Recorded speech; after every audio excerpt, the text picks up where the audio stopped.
O livro de Enoque. O livro de Enoque é um texto apócrifo que é mencionado por algumas cartas do Novo Testamento, Judas, Hebreus e 2 de Pedro. Entretanto, o livro é muito interessante e parece real. O livro de Enoque foi preservado somente em uma cópia, na totalidade, em Etíope. Por esta razão, também é chamado de Enoque Etíope. Capítulo 1. As palavras das bênçãos de Enoque, com as quais ele abençoou os eleitos e os justos, os quais devem existir nos tempos da tribulação, rejeitando toda iniquidade e mundanismo. Enoque, um homem justo, o qual estava com Deus, respondeu: E falai com Deus enquanto seus olhos estavam abertos, e enquanto vi uma santa visão dos céus. Isto os anjos me mostraram. Deles eu ouvi todas as coisas e entendi o que vi, coisas que não terão lugar nesta geração, mas numa geração que deve acontecer num tempo distante, por causa dos eleitos. A respeito deles eu falei, e conversei com ele, o qual virá de sua habitação, o Santo e Poderoso, o Deus do mundo. O qual pisará sobre o monte Sinai, aparecerá com suas hostes, e se manifestará com a força do seu poder dos céus. Todos estarão temerosos e os sentinelas estarão aterrorizados. Grande temor e tremor se apoderarão deles, mesmo aos confins da terra. As alturas das montanhas serão abaladas, e os altos montes serão abatidos, derretidos como favo de mel na chama de fogo. A terra será imersa, e todas as coisas que nela estão perecerão, enquanto o julgamento virá sobre todos, mesmo sobre todos os justos, mas a eles será dada a paz. Ele preservará os eleitos, e para com eles exercitará clemência. Então todos pertencerão a Deus, serão felizes e abençoados, e o esplendor da divindade os iluminará. Capítulo 2. Eis que ele vem com dezenas de milhares dos seus santos, para executar julgamentos sobre os pecadores e destruir o iníquo, e reprovar toda coisa carnal, e toda coisa pecaminosa e mundana que foi feita e cometida contra ele. Capítulo 3. Todos os que estão no céu sabem o que transcorre lá. Eles sabem que as luminárias celestes não mudam seus caminhos, que cada uma nasce e se põe regularmente, cada uma a seu próprio tempo, sem transgredir os mandamentos que receberam. A visão da terra, e entendem o que deve acontecer, desde o princípio até o seu fim. Eles veem que toda a obra de Deus é invariável no período de seu aparecimento. Eles veem o verão e o inverno, percebendo que toda a terra está repleta de água, e que a nuvem, o orvalho e a chuva refrescam-na. Capítulo 4. Eles consideram e veem cada árvore, como aparecem para depois murchar, e toda folha, para depois cair, exceto de 14 árvores, as quais não são efêmeras, e esperam pelo aparecimento das folhas novas por 2 ou 3 invernos. Capítulo 5. Novamente eles consideram os dias de verão, que o sol está sobre a terra desde o princípio, enquanto tu procuras por uma cobertura, e por um lugar sombreado por causa do sol ardente, enquanto a terra é queimada com calor fervente, e tu te tornas incapaz de andar sobre a terra, ou sobre as rochas em consequência do calor. Capítulo 6. Eles consideram como as árvores, quando elas dão suas folhas verdes, cobrem-se, e produzem frutos, entendendo tudo, e sabendo que Ele, o qual vive para sempre, faz todas estas coisas por causa de vós. Que as obras desde o princípio de todo o ano existente, que todas as suas obras são obedientes a Ele, e invariáveis, assim como Deus determinou, assim todas as coisas acontecem. Eles veem, também como os mares e os rios, juntos completam suas respectivas operações, mas tu, resistes impacientemente, não cumpres os mandamentos do Senhor, mas transgrides e calunias a sua grandiosidade, e malditas são as palavras em tua boca poluída contra a sua majestade. Tu, murcho de coração, a paz não estará contigo. Portanto teus dias te amaldiçoarão, e os anos de tua vida perecerão, execração perpétua se multiplicará, e não obterás misericórdia. Nestes dias tu resignas tua paz com a eterna maldição de todos os justos, e os pecadores perpetuamente te execrarão, eles te execrarão com tudo que não é divino. Os eleitos possuirão a luz, alegria e paz, e herdarão a terra. Mas tu, que não és santo, serás amaldiçoado. Então a sabedoria será dada aos eleitos, todos os que viverão, e não transgredirão por impiedade ou orgulho, mas humilhar-se-ão, processando prudência, e não repetirão transgressão. Eles não condenarão todo o período das suas vidas, Não morrerão em tormento e indignação, mas a soma dos seus dias se completará, e envelhecerão em paz, enquanto os anos de sua felicidade se multiplicarão em alegria, e com paz, para sempre, em toda a duração de sua existência. Capítulo 7. E aconteceu depois que os filhos dos homens se multiplicaram naqueles dias, nasceram-lhe filhas, elegantes e belas. E quando os anjos, os filhos dos céus, viram-nas, enamoraram-se delas, dizendo uns para os outros: Vinde, selecionemos para nós mesmos, esposas da progênie dos homens, e geremos filhos. Então seu líder, Samiasa, disse-lhes: Eu temo que talvez possais indispor-vos na realização deste empreendimento, e que só eu sofrerei por tão grave crime. Mas eles responderam-lhe e disseram: Nós todos juramos, e amarraram-se por mútuos juramentos, que nós não mudaremos nossa intenção mas executamos nosso empreendimento projetado. Então eles juraram todos juntos, e todos se amarraram, ou uniram, por mútuo juramento. Todo o seu número era 200, os quais descendiam de Ardis, o qual é o topo do monte Armon. Aquele monte portanto foi chamado Armon, porque eles tinham jurado sobre ele, e amarraram-se por mútuo juramento.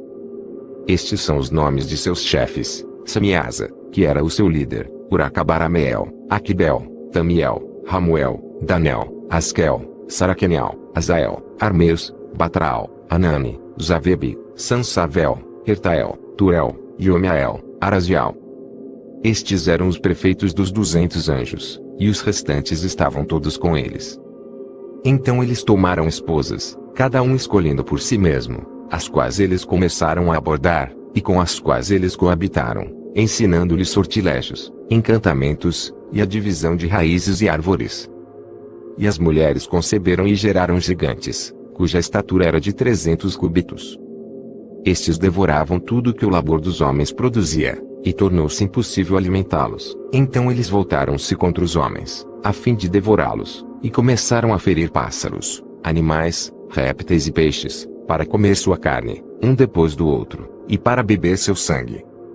Então a terra reprovou os injustos.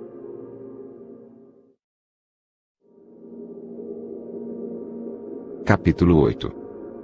Além disso, Azaziel ensinou os homens a fazerem espadas, facas, escudos, armaduras, ou peitorais, a fabricação de espelhos, e a manufatura de braceletes e ornamentos, o uso de pinturas, o embelezamento das sobrancelhas, o uso de todo tipo selecionado de pedras valiosas, e toda a sorte de corantes, para que o mundo fosse alterado.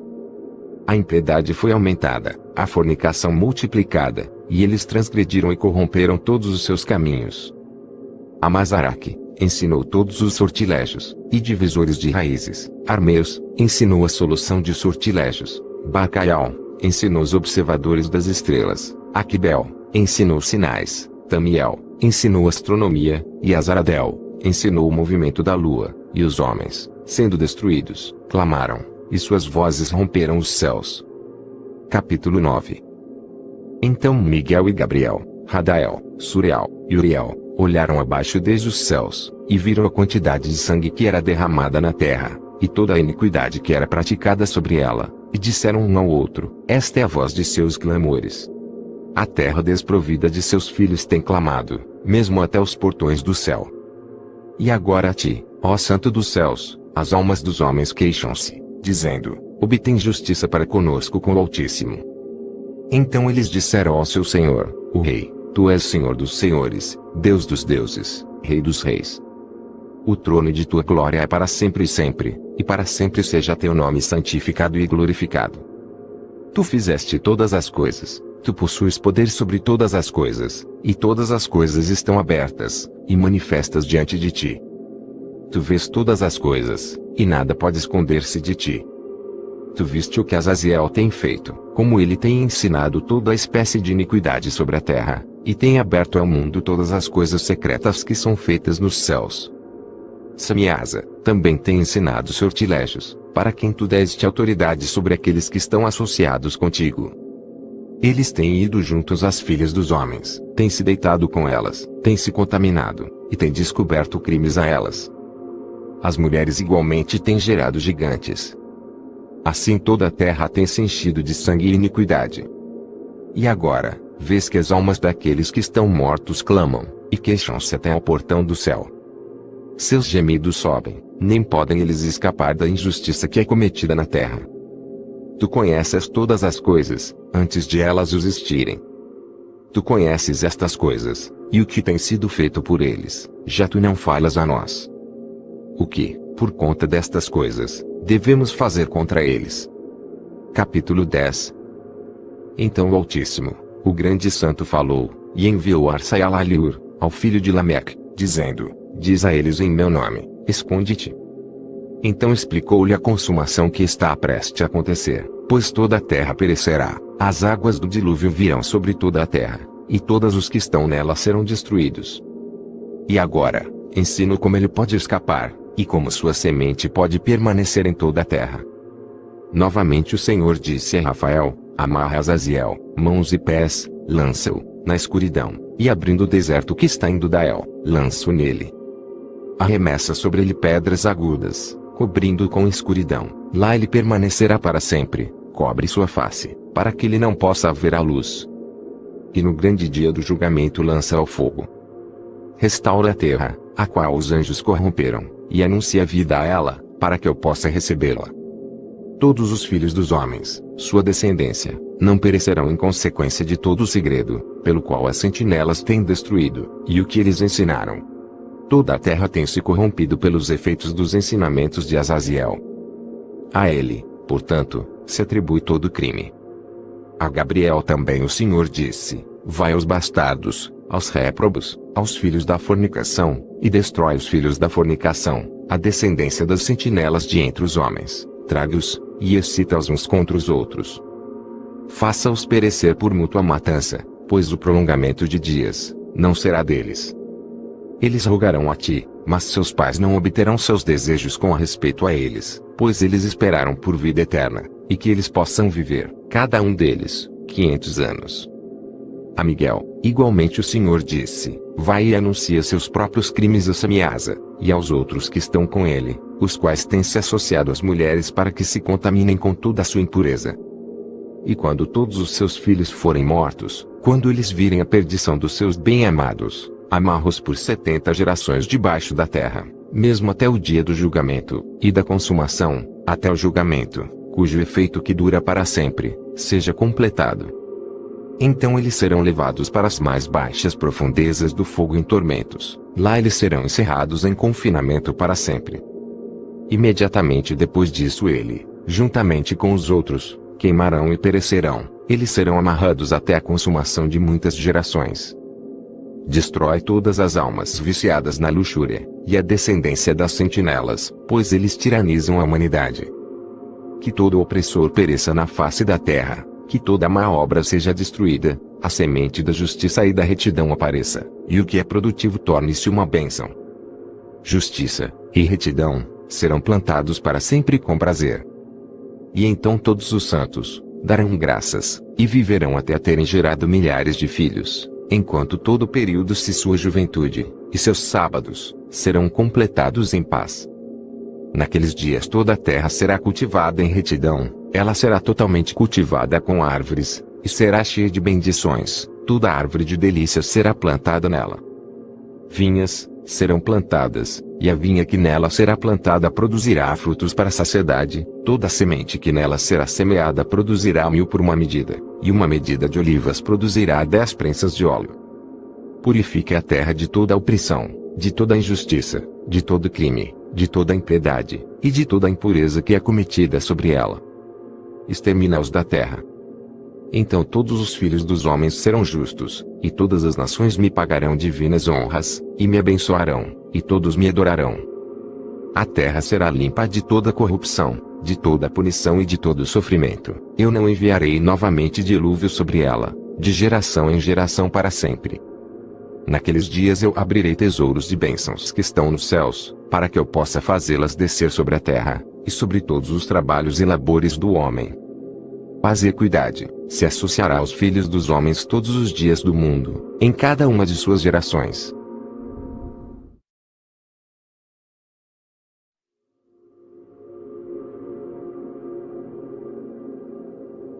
Capítulo 11. Não tem. Capítulo 12. Antes de todas estas coisas acontecerem, Enoque esteve escondido, e nenhum dos filhos dos homens sabia onde ele estava, onde ele havia estado, e o que havia acontecido. Ele esteve totalmente engajado com os santos, e com as sentinelas em seus dias. Eu, Enoque, fui abençoado pelo grande Senhor e Rei da paz. E eis que as sentinelas chamaram-me Enoque, o escriba. Então o Senhor disse-me: Enoque, escriba da retidão, vai e dize aos sentinelas dos céus, os quais desertaram o alto céu, e seu santo e eterno estado, os quais foram contaminados com mulheres. E fizeram como os filhos dos homens fazem, tomando para si esposas, e os quais têm sido grandemente corrompidos na terra. Que na terra eles nunca obterão paz e remissão de pecados. Pois eles não se regozijarão em sua descendência, eles verão a matança dos seus bem-amados, lamentarão a destruição dos seus filhos e farão petição para sempre, mas não obterão misericórdia e paz. Capítulo 13. Então Enoque, passando ali, disse a Azaziel: Tu não obterás paz. Uma grande sentença há contra ti. Ele te amarrará. Socorro, misericórdia, e súplica, não estarão contigo por causa da opressão que tens ensinado. E por causa de todo ato de blasfêmia, tirania e pecado que tens descoberto aos filhos dos homens. Então partindo dele, falei a eles todos juntos. E eles todos ficaram apavorados, e tremeram. Abençoando-me por escrever por eles um memorial de súplica, para que eles pudessem obter perdão, e que eu fizesse um memorial de suas orações ascendendo diante do Deus do céu, porque eles, por si mesmos, desde então não podiam dirigir-se a ele, nem levantar seus olhos aos céus por causa da infame ofensa com a qual eles foram julgados. Então eu escrevi um memorial de suas orações e súplicas, por seus espíritos, por tudo o que eles haviam feito, e pelo assunto de sua solicitação, para que eles obtivessem remissão e descanso. Procedendo nisso, eu continuei sobre as águas de Dambadã, as quais estão da direita para o oeste de Armon, lendo o memorial de suas orações, até que caí adormecido. E eis que um sonho veio a mim, e visões apareceram acima de mim. E caí e vi uma visão de castigos, para que eu pudesse relatá-la aos filhos dos céus, e reprová-los. Quando eu acordei fui até eles. Todos estavam reunidos chorando em Obel-Seiael, que está situada entre o Líbano e Senezer, com suas faces escondidas. E relatei em sua presença todas as visões que eu havia visto, e meu sonho, e comecei a pronunciar estas palavras de retidão, reprovando as sentinelas do céu. Capítulo 14. Este é o livro das palavras de retidão, e de reprovação das sentinelas, os quais pertencem ao mundo, de acordo com o que ele, que é santo e grande, ordenou na visão. Eu percebi em meu sonho que eu estava então falando com a língua da carne, e com o meu fôlego, que o poderoso colocou na boca dos homens, para que eles pudessem conversar com ele. Eu entendi com o coração. Assim como ele havia criado e dado aos homens o poder de compreender a palavra de entendimento, assim criou, e deu a mim o poder de reprovar os sentinelas, a geração dos céus. E escrevi sua petição, e na minha visão foi-me mostrado que seu pedido não lhe será atendido enquanto o mundo perdurar. Julgamento passou sobre vós, vosso pedido não vos será atendido. De agora em diante, nunca ascendereis ao céu, ele disse que na terra ele vos amarrará, tanto tempo quanto o mundo existir.